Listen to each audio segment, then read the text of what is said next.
tous ou OTEP à tous. Je m'appelle Jean-Gilles Joseph et étudiant en camitologie à l'ICAD, Institut Kemet Mahat Cheikh Anta Diop. Et j'aimerais vous dire que je voudrais m'intégrer dans le mouvement panafricaniste et pour pouvoir intégrer également et quelques Haïtiens de bonne volonté dans ce vaste mouvement visant la renaissance de l'homme noir. Je ne veux pas qu'Haïti soit resté à l'écart dans la lutte visant à émanciper l'homme noir. Haïti est une pionnière en la matière.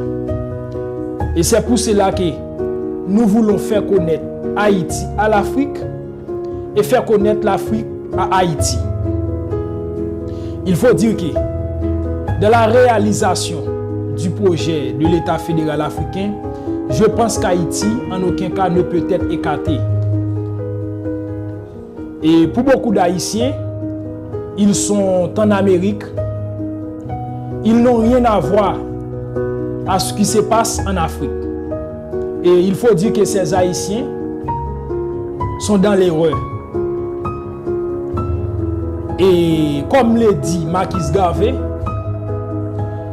à travers tous les maux subis par les Noirs, un peu partout à travers le monde, les Noirs doivent faire preuve de solidarité raciale. Et en matière de la solidarité raciale, la géographie est écartée. Et les Haïtiens doivent comprendre que les grandes puissances occidentales, après la proclamation de l'indépendance d'Haïti, nous empêchent d'avancer, nous empêchent de développer. Pourquoi? Parce que nous sommes un pays nègre au milieu des pays blancs. Et n'oubliez jamais la déclaration du président américain, savoir Franklin Delano Roosevelt. Il a déclaré qu'il faut constamment soulever le va-ni-pied contre les gens à chaussures.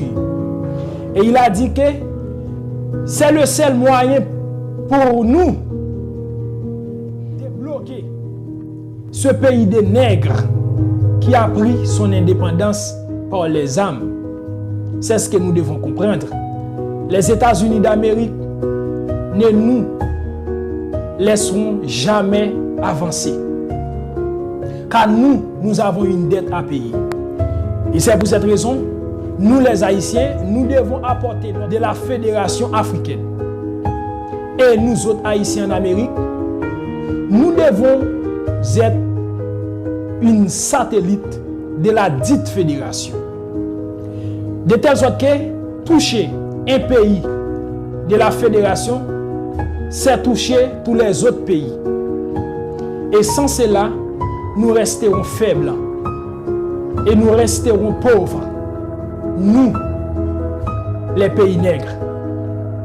C'est pourquoi, comme le dit Kwame Nkrumah, l'Afrique doit s'unir. Mais ce qui me tracasse en tout cela, c'est parce que tous les grands intellectuels africains qui expriment sur l'unité africaine ne font pas mention d'Haïti. Et ils ont ignoré que le premier qui parle de la fédération de l'Union africaine est un Haïtien, savoir Joseph Anténof Firmin. Et je cherche à comprendre pourquoi Joseph Anténof Firmin a tenu cette conférence en France qui s'intitule « Les États-Unis d'Afrique ou la mort ». Et je constate qu'Anténof Firmin avait compris, après la réalisation de la fédération africaine, il pense que Haïti trouvera un abri de la part de cette fédération.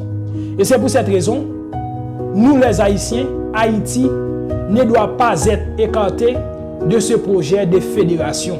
Au contraire, nous les autres Haïtiens, nous devons apporter le plus notre contribution à ce projet pour notre propre salut, à mon avis.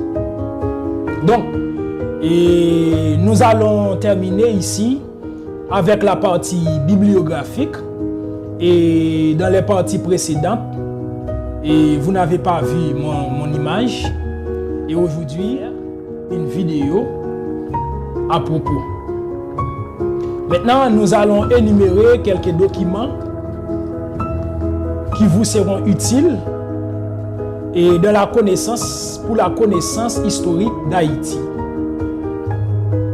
Et je pense que le genre bibliographique est extrêmement vaste et c'est pourquoi il sera impossible d'énumérer tous les documents de toute nature traitant de divers sujets relatifs à l'organisation des groupes qui constituent une nation.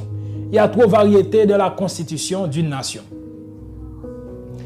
Et pour mieux comprendre et connaître Haïti, on doit d'abord la comprendre et la connaître à travers les livres. Car Haïti a fait couler beaucoup d'encre. Comme conseil de lecture, on vous conseille de consulter les livres de Duvivier dont nous avons déjà parlé, qui a pour titre Bibliographie générale et méthodique d'Haïti, publié en 2 tomes. Et ce document est extrêmement important. Ce document parle de tous les documents écrits au sujet d'Haïti, non seulement par les Haïtiens, mais aussi par les étrangers.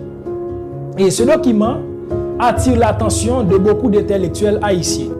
Et c'est pour l'ancien président d'Haïti, grand intellectuel, grand écrivain, et a dit de ce document: le travail de Duvivier se recommande en effet de lui-même. C'est un livre unique.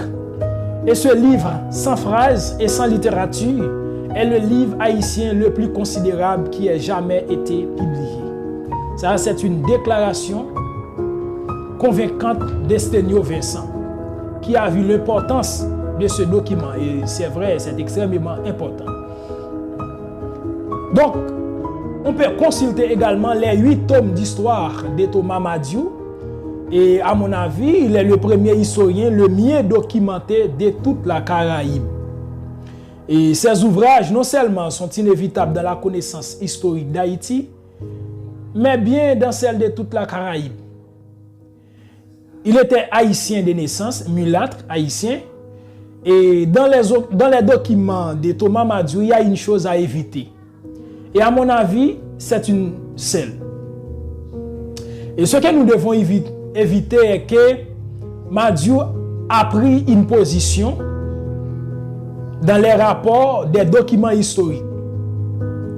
Il a glorifié les mulâtres et c'est pourquoi nous devons rejeter la position prise par l'auteur, mais nous devons consulter le document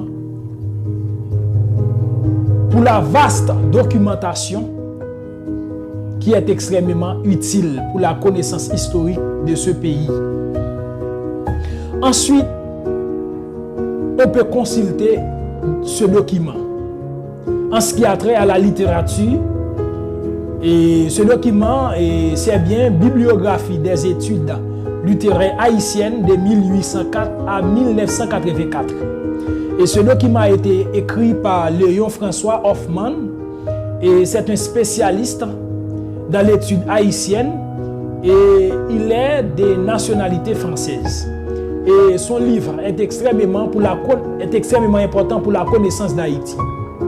Et n'oubliez pas, on peut connaître un pays à travers les œuvres écrites par ses écrivains.